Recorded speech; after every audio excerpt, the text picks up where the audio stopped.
Greetings, people of Knights Errant and of Firemelius in general.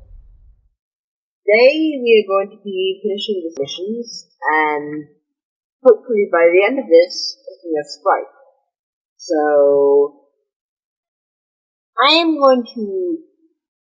You can listen to this guy, but I'm going to teach you really everything you need to know. But instead of just the basics, I'm going to do the nitty-gritty.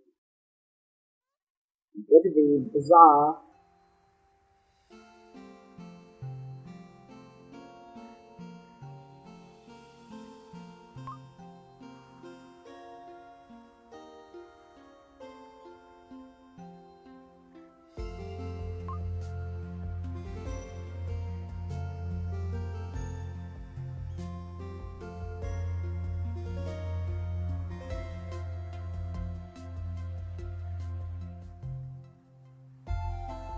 So, what he means here is, whenever you get a recipe, that recipe cannot craft from that recipe quite yet. You have to learn the recipe, and learning the recipe is quite easy.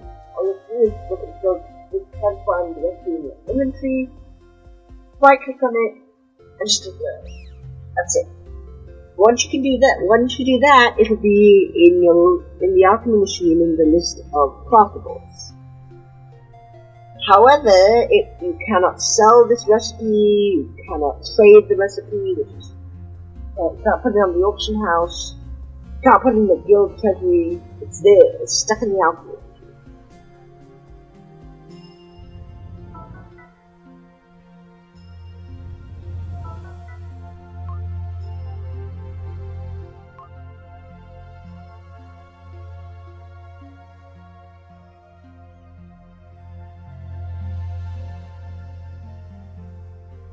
So the required materials usually one or two of the material that is at the level of the weapon is, and just a number of lower level materials.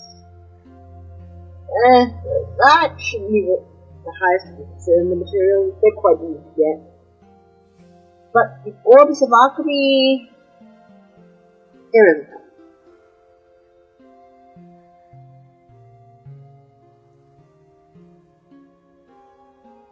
So once you get to a 3-star weapon, to be able to upgrade to 4-star, you need it to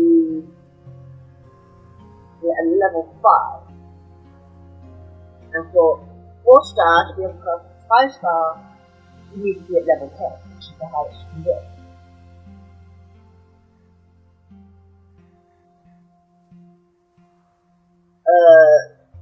Five-star is also the highest tier of weapon that you can get, but right now we really don't have that to get over. Remember how I said in an earlier video the forging will be tedious? Well, that's because once you get past about level 5 of a weapon, it starts needing a lot. So, and it gets really grindy, but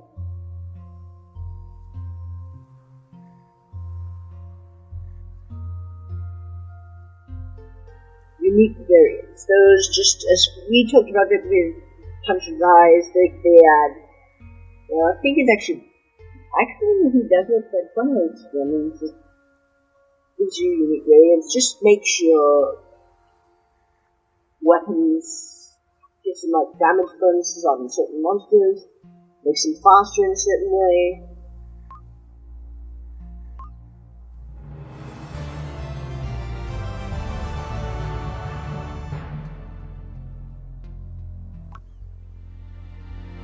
We got some orbs of alchemy, they gave it, and we got 2 recipes, so, and what we do know it, the next thing we have to do is craft these. Let's go here, wash gun, no.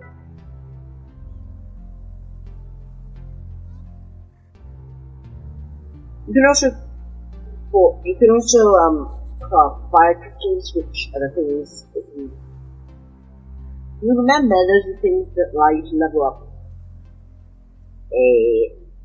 So here, in the forge. Once you get to the end of the level, you have to forge it with these crystals, and then that'll level it up. It didn't used to have to be that way. It used to be that once you reach the end of the level, you just go straight into the next level. But then they added forging, which was the worst thing. Because I'll get into it later, but I don't like forging very much. So we get this sword.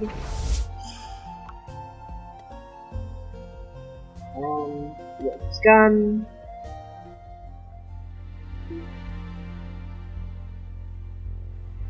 Good, now we get that.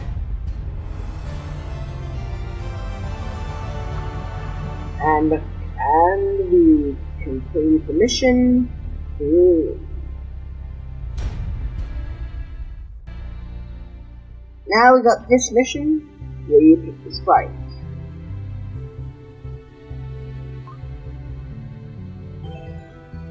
Let's go over the different sprites. The Draken is just its main ability type thing. Its main focus is damage. Just all its attack focuses around damaging the enemies. Alright, so let's look at the other sprites. The Seraph. It's kind of a support. It first does damage, and some of its ultimate abilities can lower the defense of an enemy. So, the first attack, its second attack will allow increase the drop of parts to any monsters around it, and the third will make you invincible for monsters. The Masquerade has poisonous quills, so it lowers the defense. And the second one makes you invisible, and it makes you invisible. And its third one makes an aura around the entire, like a very kind of air around the battlefield, that any monsters that get hit will explode. These explosion hit monsters. I don't really understand that attack very well, so because I don't really use Masquerade that often, but the one I'm going to be choosing, I've already named my decision, is the Seraphix. As I said, I really like the idea of being invincible for a few seconds, and however, the Draken is probably the most underrated sprite, and that's the one I'm using with my main account. But the Seraphix and Masquerade both have very useful abilities, like the invisibility for the Masquerade, or the invincibility for the Seraphix. So, a Masquerade, you can choose what you think is the best, what works for you the best, but what I want to choose is the Seraphix. Now, even though you're choosing a Sprite here, there's still the first Sprite. Up the line, if you're getting enough energy, at least it's about 2100. If you watch my previous videos or our previous videos, you'll know that energy is kind of expensive. So if you get 2100, you can get another Sprite. You can equip only one Sprite at a time, but you can have more than one Sprite.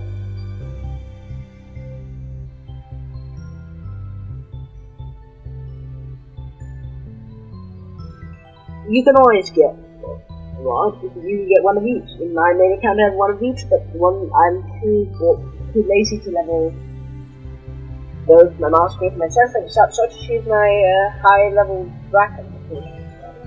and I've gotten used to using that anyway. Anyway.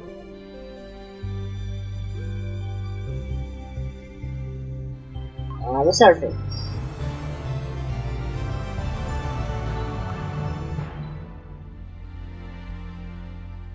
And that's it. We'll be doing the collector next, which, as I've hinted from earlier in this video, it's another mini boss.